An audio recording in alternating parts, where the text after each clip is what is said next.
Good afternoon. I want to begin by acknowledging the tremendous hardship the Ukrainian people are suffering as a result of Russia's invasion. The human toll is tragic. The financial and economic implications for the global economy and the U.S. economy are highly uncertain. At the Federal Reserve, we are strongly committed to achieving the monetary policy goals that Congress has given us: maximum employment and price stability. Today, in support of these goals, the FOMC raised its policy interest rate by 1/4 percentage point. The economy is very strong, and against the backdrop of an extremely tight labor market and high inflation, the committee anticipates that ongoing increases in the target range for the federal funds rate will be appropriate. In addition, we expect to begin reducing the size of our balance sheet at a coming meeting.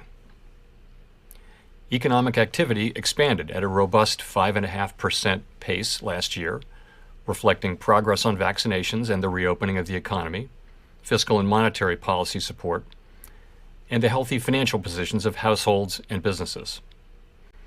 The rapid spread of the Omicron variant led to some slowing in economic activity early this year, but cases have declined sharply since mid-January, and the slowdown seems to have been mild and brief. Although the invasion of Ukraine and related events represent a downside risk to the outlook for economic activity, FOMC participants continue to foresee solid growth. As shown in our summary of economic projections, the median projection for real GDP growth stands at 2.8% this year, 2.2% next year, and 2% in 2024. The labor market has continued to strengthen and is extremely tight. Over the first 2 months of the year, employment rose by more than 1 million jobs. In February, the unemployment rate hit a post-pandemic low of 3.8%, a bit below the median of committee participants' estimates of its longer-run normal level.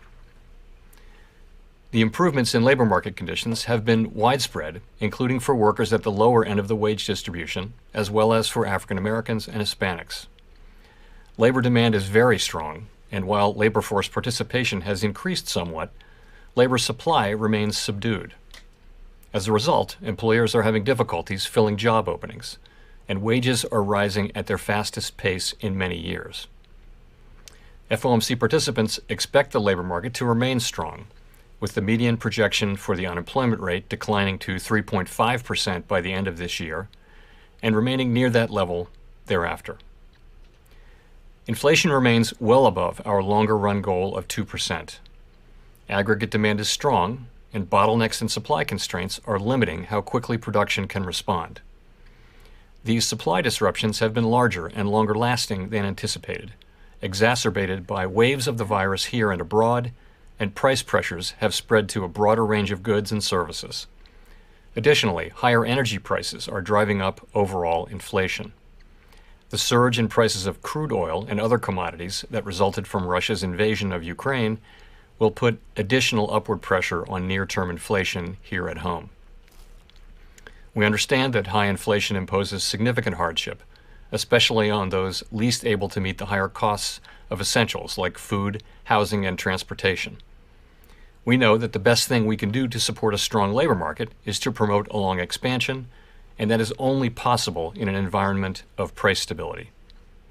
As we emphasize in our policy statement, with appropriate firming in the stance of monetary policy, we expect inflation to return to 2% while the labor market remains strong.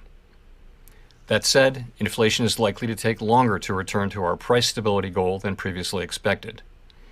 The median inflation projection of FOMC participants is 4.3% this year and falls to 2.7% next year and 2.3% in 2024.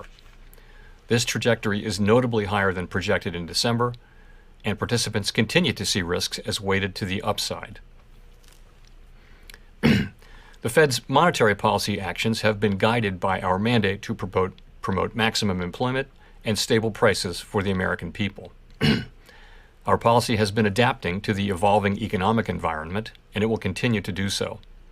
As I noted, the committee raised the target range for the federal funds rate by 1/4 percentage point and anticipates that ongoing increases in the target range will be appropriate. The median projection for the appropriate level of the federal funds rate is 1.9% at the end of this year, a full percentage point higher than projected in December. Over the following 2 years, the median projection is 2.8%, somewhat higher than the median estimate of its longer-run value. Of course, these projections do not represent a committee decision or plan, and no one knows with any certainty where the economy will be a year or more from now. Reducing the size of our balance sheet will also play an important role in firming the stance of monetary policy.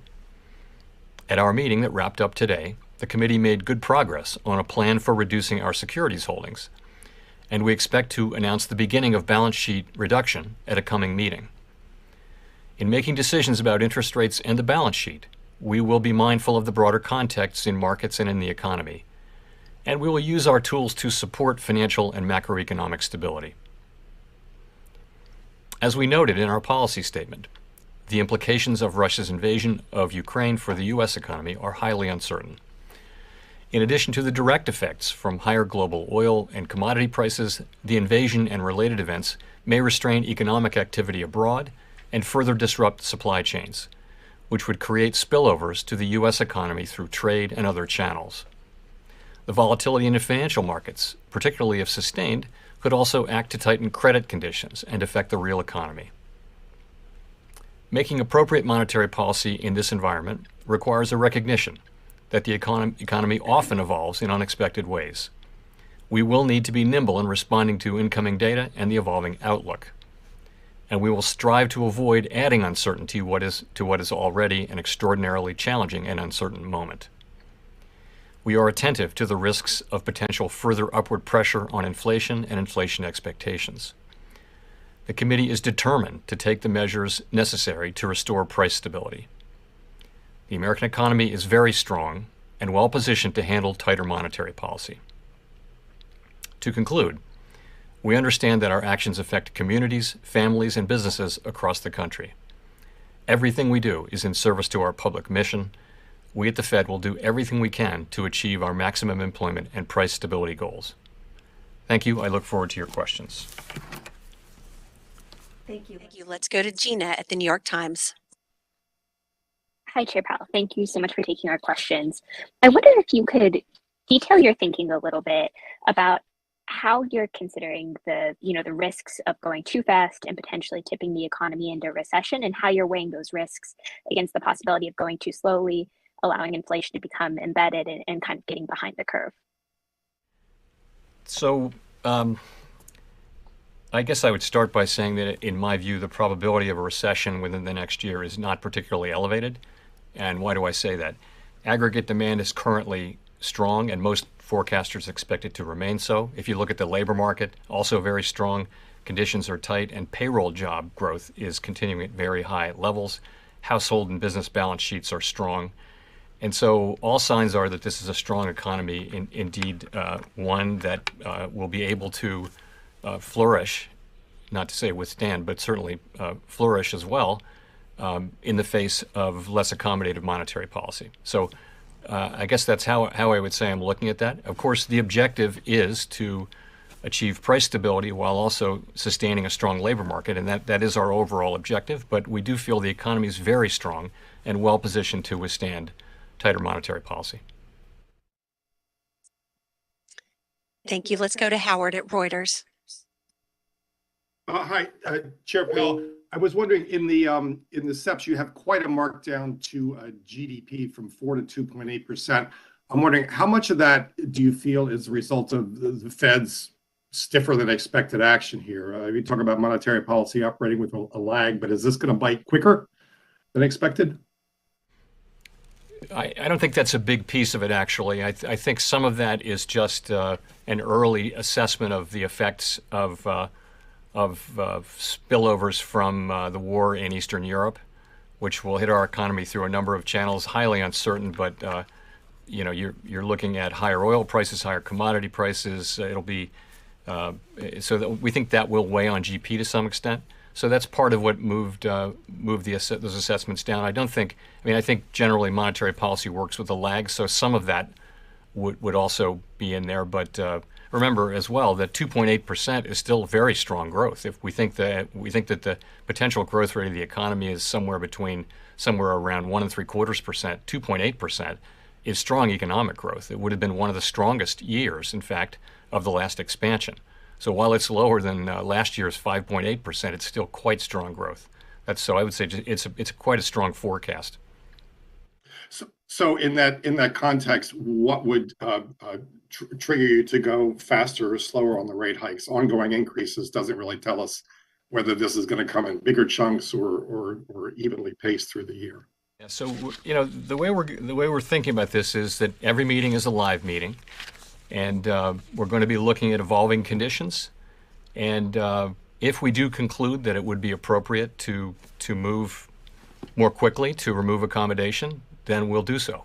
I can't be perfectly specific about it, but that's certainly a possibility as we go through the year. Thank you. Thank you. Let's go to Rachel at the Washington Post. Thank you, Michelle, and thank you, Chair Powell, for taking our questions. I'm curious if you can be specific on when you expect to see inflation will start to come down, especially with the combination of rates going up, fiscal aid dissipating from the economy, and supply chains getting better. And if you don't start to see that, how will you signal it? What will you be looking for, and what will you be looking for over the course of the year? Thank you. So I guess I would say that before the invasion of Ukraine by Russia. So let's go back to that. I would have said that the expectation was that inflation would peak sometime in the first quarter, maybe the end of the first quarter of this year, and then maybe stay at that level or a little bit lower, and then start to come down in the back half of the year. So now we're already seeing a little bit of short-term upward pressure in inflation due to higher oil prices. Not natural gas a little bit, but not so much for us since we have our own natural gas supply, other commodities prices. The other thing is that you're seeing supply chain issues around shipping and around, lots of countries and companies and people not wanting to touch Russian goods. So that's going to be more tangled supply chains. So that could actually push out the relief we were expecting on supply chains generally. So I guess I would say that the expectation is still that inflation will begin to come down in the second half of the year. But if you look at where I read the SEP headline median, we still expect inflation to be high this year, lower than last year. And then we expect, though, particularly with the effects of the war, but also the data we've seen so far this year, we expect inflation to remain high through the middle of the year, begin to come down, and then come down more sharply next year.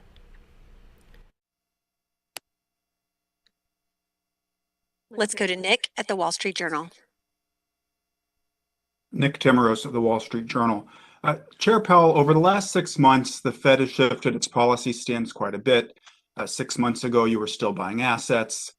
Most officials weren't projecting any interest rate increases this year. And yet, despite the shift over the last 6 months, real rates are as negative today as they were then. So how concerned are you that further inflation surprises will offset the effects of recent policy firming by leading real rates to stay at levels that do not actually provide much restraint to the economy? Thanks. So that's one of many ways of capturing the situation, which is that the committee really does understand that the time for rate increases and for shrinking the balance sheet has come. And I would just say, I would go back to the economy is very strong. As I mentioned, tremendous momentum in the labor market. We expect growth to continue. It's clearly time to raise interest rates and begin the balance sheet shrinkage. And I just wanted to say that as I looked around the table at today's meeting, I saw a committee that's acutely aware of the need to return the economy to price stability and determined to use our tools to do exactly that. You couched it in terms of real rates. I would say if you look at the SEP, you've got people getting close to or even above, in many cases, their estimate of the longer run neutral rate. So I understand that doesn't do it for real rates, but if you go out a year or two, many people are in their forecasts are having tight policy from a real interest rate standpoint. So that's something that we're focused on. Of course, it's a highly uncertain environment, and we don't know what's going to happen, but we do know that we're going to deploy our tools to achieve our goals, and that includes the price stability goal. Let's go to Victoria at Politico. Hi, Chair Powell. So looking at the summary of economic projections, you all have inflation coming down over the course of the year to 4.3%. And then you also have rates going up to what appears to still be below roughly what would be estimated to be the neutral rate, although I know that's a little bit uncertain. So I was just wondering, how much of inflation coming down do you see as actually being as a result of the Fed itself raising rates? And then also, if I could just ask, given that Sarah Bloom Raskin withdrew her nomination, what do you expect to do with the regulatory portfolio? Do you expect to assign a governor in charge of that? Okay. So sorry, tell me again your first question. My first question is, how much do you expect inflation to come down okay. as a direct result of the Fed's actions?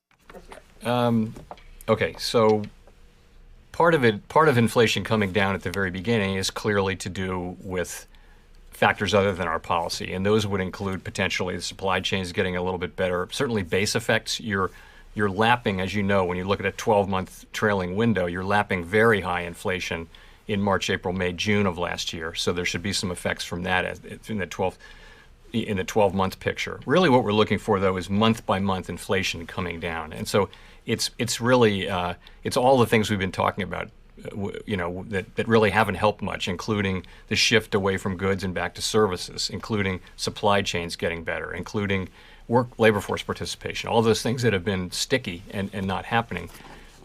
But a big part of it is the base effects I mentioned as well. I think monetary policy starts to bite on inflation and on growth with a lag, of course. And so you would see that more in 23 and 24. But also remember, we started talking about rate increases last year. For some months now, financial conditions have already incorporated a significant number of rate increases. So it doesn't start today. In effect, the moves are already priced into the market for a few months now. So so the clock is running on that, and I think some of that will be seen in the second half of the year as well. And on the regulatory portfolio, I would just say this: we have an obligation to carry out under the law, in supervision and regulation, and we're doing that. That's what we're doing.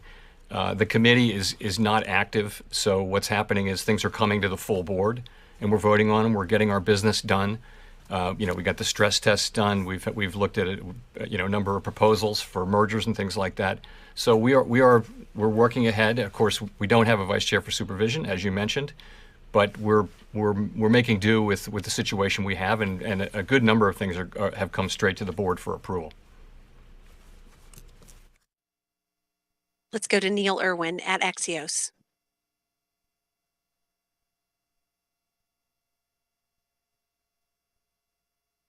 Let's go to Neil Irwin.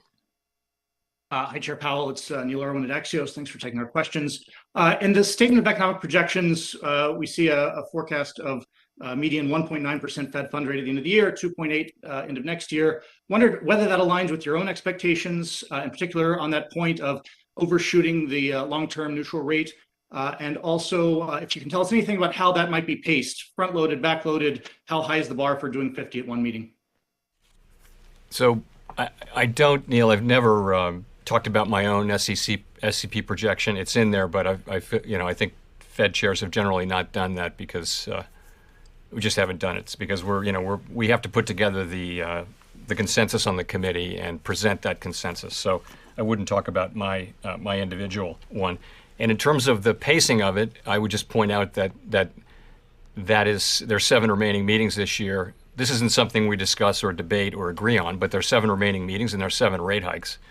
I would add there's also the shrinkage of the balance sheet, which people do the math different ways, but that might be the equivalent of another rate increase just from the runoff of the balance sheet. So I don't know. We haven't made any decisions on front end loading or going steadily through the year. And as I mentioned, if you look at the SEP, a good number of participants do see more than 7 rate increases this year. And I can't give you, I'm not going to try to give you a really specific test for what it would take to do that, but I will say this, though. We'll be looking at the data as they come in. We'll be looking to see whether the data show expected improvement on inflation. We'll be looking at the inflation outlook and making a judgment. And we'll be going, each meeting is a live meeting, and if we conclude that it would be appropriate to raise interest rates more quickly, then we'll do so.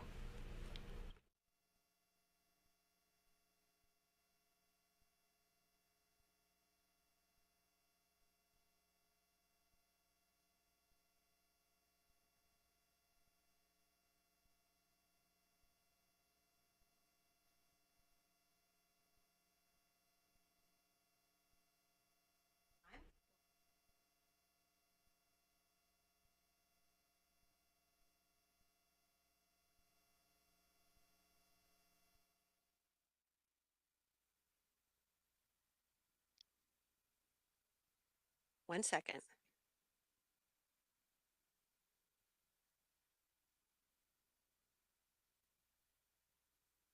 Okay, we're going to try one more time. Colby Smith at the FT.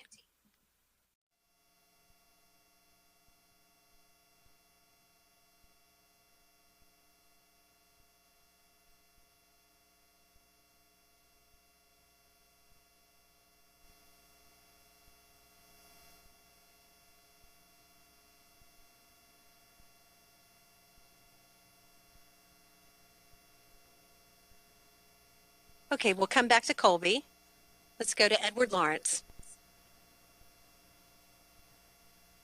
Yeah, thank you, Chair Powell. Thank you, Michelle, for the question. I have a more basic question. The last time the CPI inflation, I know you look at PCE, but CPI inflation was as high as it is was July of 1981, when the effective federal funds rate was 19.2%. But given the current data, how far behind the curve of inflation do you believe the Federal Reserve is in your mind? So I just would say a couple of things. We have the tools that we need, and we're going to use them.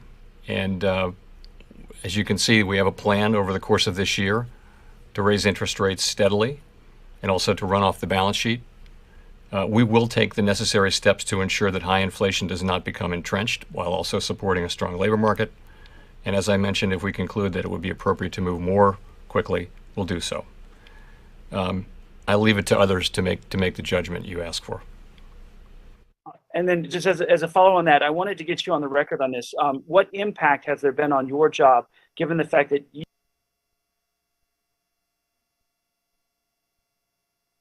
We lost you in the middle of the question.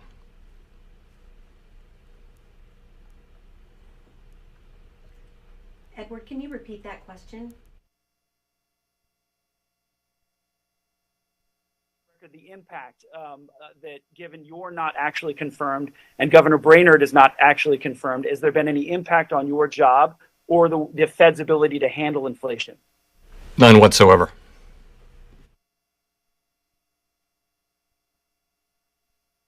Okay, let's go to Colby Smith at the FT. Thank you, Michelle. Chair Powell, how concerned is the committee about the notable pickup in services inflation, which is perhaps less likely to self-correct? And to what extent does it alter both the committee's confidence that long-term inflation expectations will not de-anchor in the coming months, as well as the balance of risks that the Fed may need to raise interest rates further above neutral than indicated in the dot plot? Thank you. Thank you. So, of course, that's something we're watching report by report, and we noticed it in the last meeting, and it's part of the overall picture. We have expected services inflation to move back up to where it was, and that's part of what's happening. Is in the case of some services, prices are still getting back up to where they were before the crisis. In other cases, it's pretty clear that inflation has spread more broadly across services, and yes, that is concerning. In the meanwhile, we see some progress on the goods side, but really in this latest report, it was confined to vehicles, which is admittedly a large category. So, as I mentioned, the committee acutely feels its obligation to move to make sure that we restore price stability, and is determined to use its tools to do so. Thank you. Let's go to Steve Leisman at CNBC. Thank you, Mr. Chairman. I wonder if you could help me understand the kind of logic, if there is one, inside the SCP here. As I look at the median forecast, for example, for unemployment, it runs for the 3-year window below the long run rate. I look at inflation being above over the 3-year window, the long run, or call it the neutral rate, so the economy still runs hot. And that is all true in a regime when you run, at least for 2 years, the funds rate above the long run rate. So I guess my question is this: are you not give a forecast here that essentially suggests you will be continuing to run further behind the curve and never really get in front of inflation because the economy will continue to run hot? And kind of on a related issue, you said earlier, inflation will take longer to return to price stability than we had originally expected. Isn't that a choice you're making? And if so, why are you making that choice to let inflation run above price stability longer than you'd like? Right. So if you look, first of all, you're looking at medians, but understand that it's not something we voted on. It's not a plan.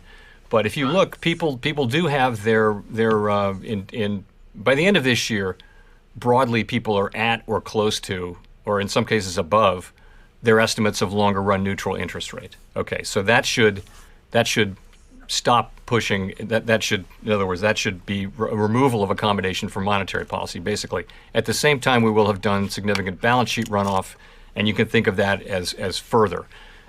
In the next year, and just looking at the median, you're now above above the what people estimate to be the longer run median. And also in many people's forecasts, that actually amounts to tight policy in real rates as well. So why does unemployment remain at 3.5%?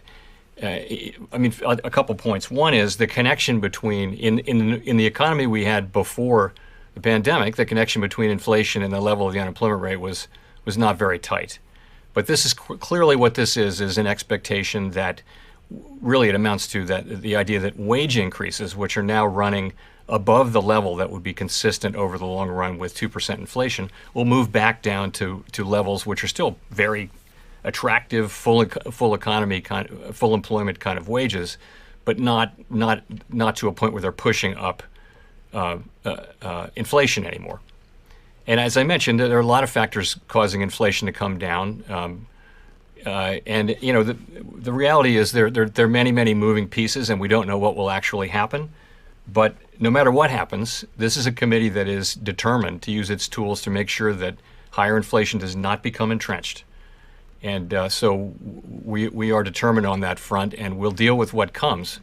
This is a modal or most likely expectation, but we'll deal with what comes, whether it's better or worse.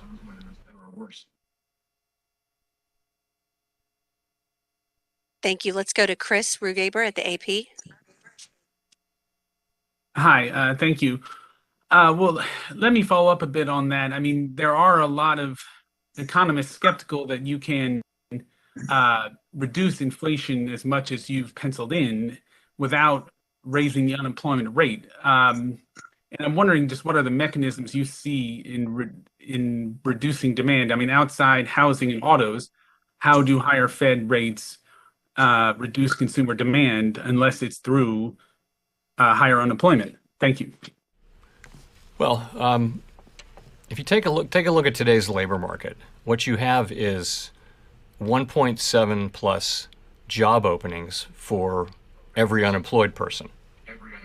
So that's a very, very tight labor market, tight to an unhealthy level, I would say. So in principle, if let's say that our tools work about as you described, and the idea is we're trying to better align demand and supply, let's just say in the labor market. So it would actually, if you were just moving down the number of job openings so that they were more like 1-to-1, you would have less upward pressure on wages.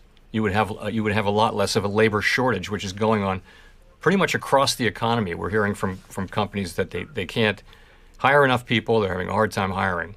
So That's really the thinking there. Is these are fairly well understood channels, interest sensitive, and basically across the economy, we'd like to slow demand so that it's better aligned with supply, give supply at the same time to recover, and get into a better alignment of supply and demand, and that over time should bring inflation down.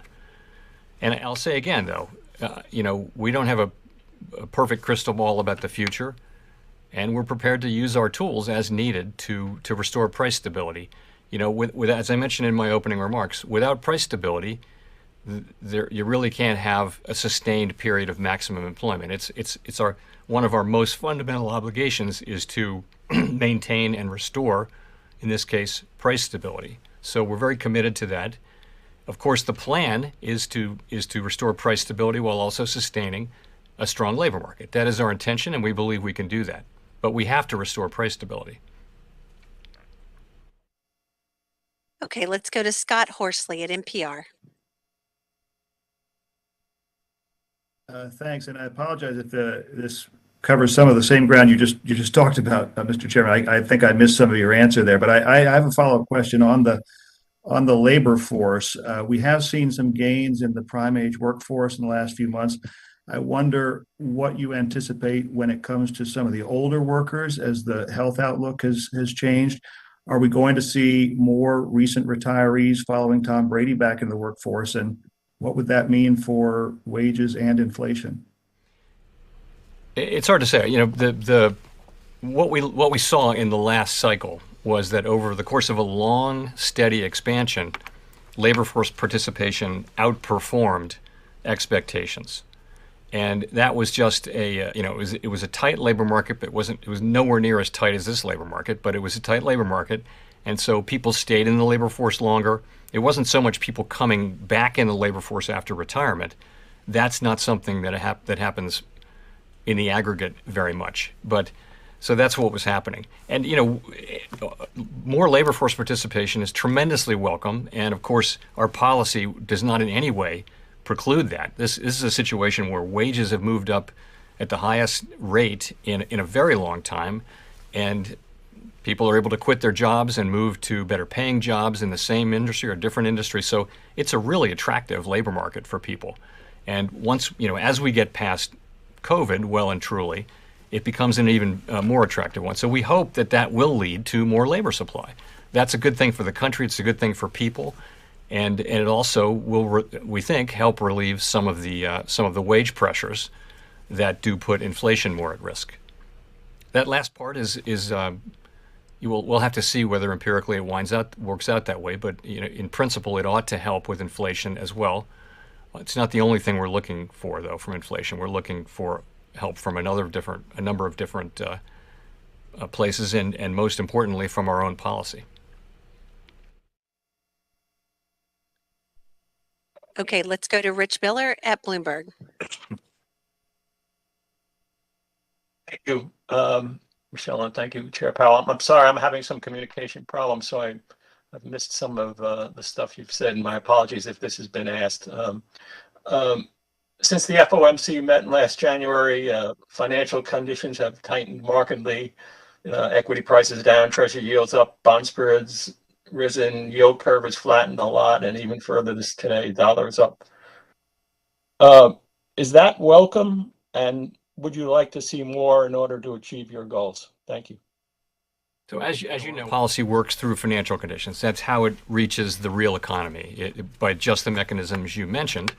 And remember that the financial conditions we had for the last couple of years were a function not only of very aggressive and appropriately so fiscal policy, but also highly accommodative monetary policy.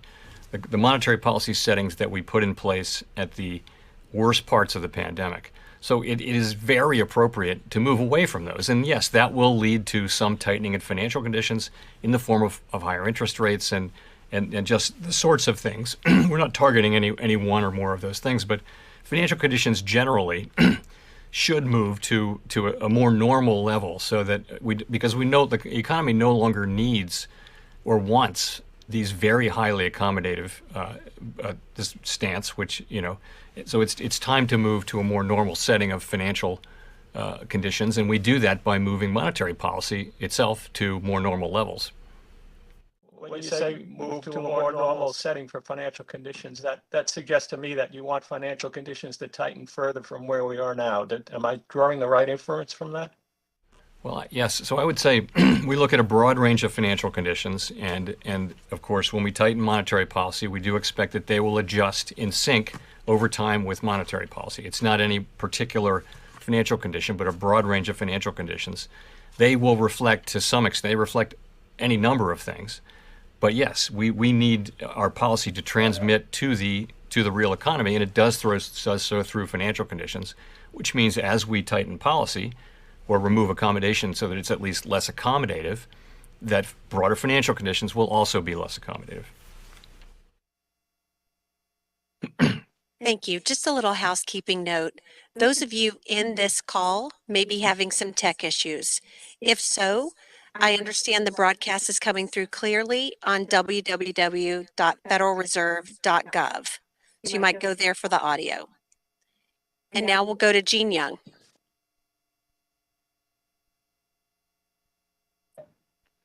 Hi, Chair Powell. I wanted to ask about the balance sheet discussion you've had at this meeting. Can you give us any more details? Did you discuss whether to cap runoffs or whether to increase those caps over what period, if there were any details? Yes, thank you for asking. So at our meeting today and yesterday, we made excellent progress toward agreeing on the parameters of a plan to shrink the balance sheet. And I'd say we're now in a position to finalize and implement that plan so that we're actually beginning runoff at a coming meeting, and that could come as soon as our next meeting in May. That's not a decision that we've made, but I would say that that's how well our discussions went in the last 2 days. So a couple things just to add. We'll be mindful of the broader financial and economic context when we make the decision on timing, and we always want to use our tools to support macroeconomic and financial stability. We want to avoid adding uncertainty to what's a highly uncertain situation already. So all of that will go into the thinking of the timing around this. In terms of I would say this. I don't want to get too much into the details because we're literally just finalizing them. But the framework is going to look very familiar to people who are familiar with the last time we did this. But it'll be faster than the last time, and of course it's much sooner in the cycle than last time. But it will look familiar to you, and I would also say that there'll be I'm sure there'll be a more detailed discussion of our in the minutes to our meeting that come out in 3 weeks, where I expect that it will lay out pretty much the parameters of what we're looking at, which I think will look quite familiar. Thank you. Let's go to Michael McKee at Bloomberg TV. Mr. Chairman, since September of 2020, you've been operating on a monetary policy framework that let the economy run hot to bring unemployment down. That seems to be over, but I'm wondering how you would describe your reaction function now. What is it that the Fed is trying to do other than bring inflation down? And in other words, is it we're going to keep raising rates until it comes down to an acceptable level? Yeah, so I want to clear one thing up again, and that is that nothing in our new framework or in the changes that we made has caused us to wait longer to raise interest rates. What we said in the framework changes was, and this was really a reflection of what had happened for the preceding couple of decades, actually. What we said was, if we see low unemployment, high employment, but we don't see inflation, then we're not going to raise rates till we actually see inflation. That's what we said, and that was the sense of it. There was no sense in which if we got a burst of really high inflation, we would wait to raise rates. That's simply not in the framework. In fact, quite the contrary. The framework is all about anchoring inflation expectations at 2%. So I do hear this, that the framework, we can't blame the framework. It was a sudden, unexpected burst of inflation. And then it was the reaction to it, and it was what it was. But it was not in any way caused by or related to the framework. So come to today. I think our vision on this on the committee is very, very clear. What we see is a a strong labor market. We see a labor market with a lot of momentum, great job creation, and we see the underlying economy strong. Balance sheets are strong.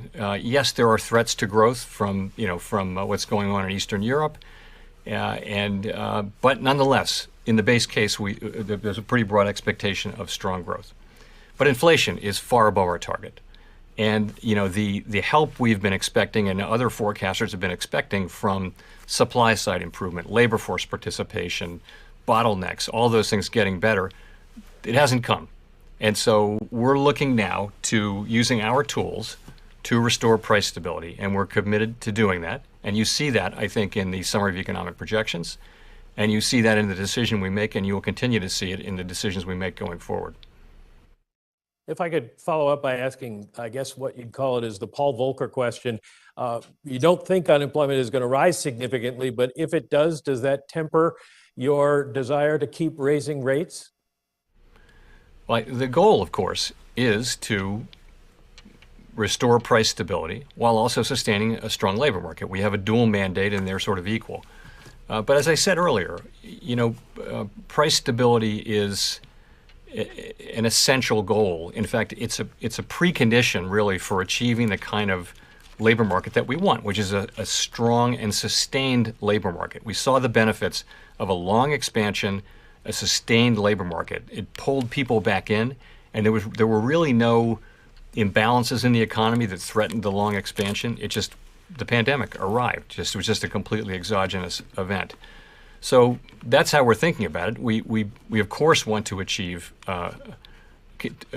price stability with a strong labor market, but we do understand also that really you can't have maximum employment for any sustained period without price stability. So we need to focus on price stability, in particularly because the labor market is so strong and the economy is so strong. We feel like the economy can handle tighter monetary policy. Thank you. Let's go to Brian Chung at Yahoo. Hi, Chairman Powell. Hopefully no tech issues here on this front. Wanted to ask just kind of the broad question about how you are communicating what the Fed's doing here today to the average American who might not be reading the dot plots or understanding what the SCP is. How is the 25 basis point hike today and then the signaling on future Fed policy going to address the inflation that they're feeling at the stores on a daily basis? Sure. So I guess I'd start by just assuring everyone that we're fully committed to bringing inflation back down and also sustaining the economic expansion. We do understand that these higher prices, no matter what the source, have real effects on people's well-being. And really, high inflation takes a toll on everyone, but it's really especially on people who use most of their income to buy essentials like food, housing, and transportation, where, we've all seen charts that show if you're a middle-income person, you've got room to absorb some inflation. If you're at the lower end of the income spectrum, it's very hard because you're spending most of your money already on necessities and the price is going up. So, but it's punishing for everyone. So it has been a difficult time for the economy, but we do anticipate that inflation will move back down, as I mentioned earlier. It may take longer than we like, but I'm confident that we'll use our tools to bring inflation down. And you ask about rates. So the way that works, I would explain, is as we raise interest rates, that should gradually slow down demand for the interest-sensitive parts of the economy.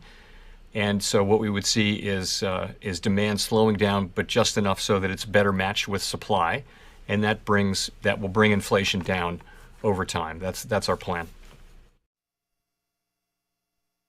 Thank you. Let's go to Jolene Kent at NBC News. Hi, Chair Powell. Thank you so much for taking my question, doing this today. My question is a follow-up to what Brian just asked. What is your message to consumers out there who can no longer afford the basics due to this high inflation? Well, that is, yes, indeed. I mean, as I just said, I think we do understand very much, and we very much take to heart that it's our obligation to restore price stability. And we've had price stability for a very long time and maybe come to take it for granted, but now we see the pain. I'm old enough to remember what very high inflation was like. And, we're strongly committed as a committee to not allowing this higher inflation to become entrenched and to use our tools to bring inflation back down to more normal levels, which our target is 2% inflation. So we will do that, and I just would want people to understand that.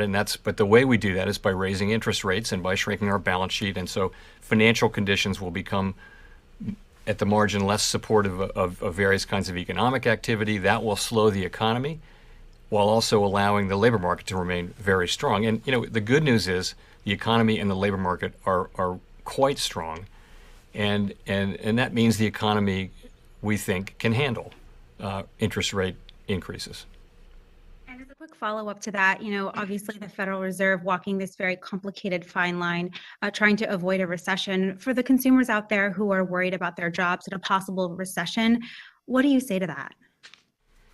Well, I say that our intention is to bring inflation back down to 2% while still sustaining a strong labor market, and that the economy is very strong. If you look at where forecasts are, people are forecasting growth that's strong within the context of U.S. potential economic output. And we expect that to continue. And to the extent the data come in different, then of course our policy will adapt. But we do believe that our policy is the appropriate one for this forecast, and we believe that we can bring down inflation. We believe that we can do so while sustaining a strong labor market. The labor market it's not strong in the ordinary sense of the word. We have not seen a labor market where there are 1.7 job openings for every unemployed person, or where if you add job openings to those who are employed, that's actually substantially a larger number than the size of the workforce, than the number of people who actually count themselves as in the workforce. So this is a situation where demand is higher than supply, and when that happens, prices go up. So we need to use our tools to move supply and demand back in. We don't think we need to do this alone. There will be other factors helping that happen, but we certainly are prepared to use our tools, and we will. Thank you. Thank you. Let's go to Simon at The Economist. Thank you, Michelle. Thank you, Chair Powell. Sorry to take you away from inflation for 1 minute. May I ask about the sanctions on Russia, and specifically the freezing of the central bank assets? Of course, that raises a similar risk for other sovereigns around the world and their biggest companies potentially. Any concerns about, in the long term, how this might affect the dollar's status as the preeminent global reserve currency? And in the past couple of weeks, have you had to deliver any kinds of reassurance to other central bankers around the world? Well, so of course, central bankers around the world are generally very, very in favor of all of these sanctions. But let me say this: sanctions are really the business of the elected government, and that's true everywhere. So the administration, the Treasury Department in particular, and other agencies, they create these sanctions. We're there to provide technical expertise, but they're not. It's not our decisions, so I'm reluctant to comment on sanctions really much because again they're not for us. We have a very specific mandate, and these are really the province of elected governments, as I mentioned. So I'd have to leave it at that. So, sorry. Thank you. Let's go to Nancy Marshall-Genzer at Marketplace. Hi, Chair Powell. Thanks for taking the question. You've been talking a lot about rising wages, which on the one hand is a great thing, but are we possibly seeing the beginning of a wage price spiral? So the way I would say it is this: we first of all, I would agree with the premise that wages moving up is a great thing. That's how the standard of living rises over time, and generally it's driven over long periods by rising productivity. But what we have now, if you look at these the wage increases that we have, we're blessed with a range of measures of wages that all measure different things. But right now they're all showing the same thing, which is that the increases, not the levels, but the increases are running at levels that are well above what would be consistent with 2% inflation, our goal, over time. And that may be, we don't know how persistent that phenomenon will be. It's very hard to say. And that's really I think the sense of your question about a wage price spiral is that something that's going to start happening and become entrenched in the system? We don't see that. You can see, for example, in some sectors that got very high wage increases early on, those wage increases look like they may have slowed down to a normal level, but it comes back to, you know, what I'm saying here, which is there's a misalignment of demand and supply, particularly in the labor market, and that is leading to wages moving up at ways that are not consistent with 2% inflation over time. And so we need to use our tools to guide inflation back down to 2%. And that would be in the context of an extraordinarily strong labor market. We think this labor market can handle, as I mentioned, tighter monetary policy, and the overall economy can as well. But yes, wages are moving up faster than is consistent with 2% inflation. But it's good to see them moving up. But it wouldn't be sustainable over too long of a period to see them moving up that much higher. And that's because of this misalignment between supply and demand. We expect to get more labor supply. We did last time. We got more than we expected during the last cycle. This time we've gotten much less than expected. So it's not easy to predict these things. But we do expect that we'll get people coming back in the labor market, particularly as COVID becomes less and less of a factor in many people's lives, something we all wish. So that's how we think about it. Thank you. And for the last question, we'll go to Don Lee at LA Times. Hi, Chair Powell. I think you said to the Senate earlier this month that in hindsight, the Fed should have moved earlier. And it sounds like today that you don't think that the Fed is late. And I just wanted to get your clarification on that. And if it is, if you still think that the Fed is behind the curve, how much behind the curve is it? Right. So we are not. We don't have the luxury of 20/20 hindsight in actually implementing real-time decisions in the world. So, the question is, the right question is, did you make the right decisions based on what you knew at the time? But that's not the question I was answering, which is knowing what you know now. So I think if we knew now, of course, if we knew now that these supply blockages really and the inflation resulting from them in collision with very strong demand, if we knew that was what was going to happen, then in hindsight, yes, it would have been appropriate to move earlier. Obviously, it would be, but again, we don't have that luxury.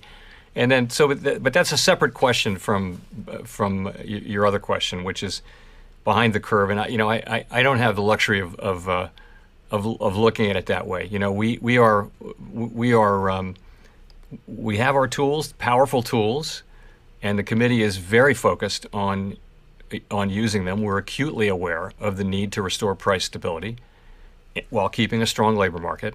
And what I saw today was a committee that is strongly committed to achieving price stability, in particular, and prepared to use our tools to do that. We're not going to let high inflation become entrenched. The costs of that would be too high, and we're not going to wait so long that we have to do that.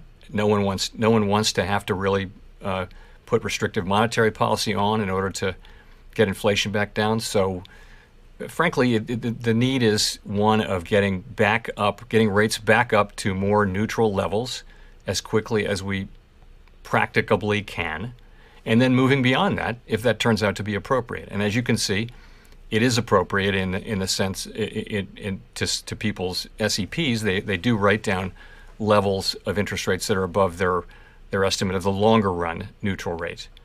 And there's also a range of estimates too, as you will see if you look at the details of the SEP. But thanks for your question.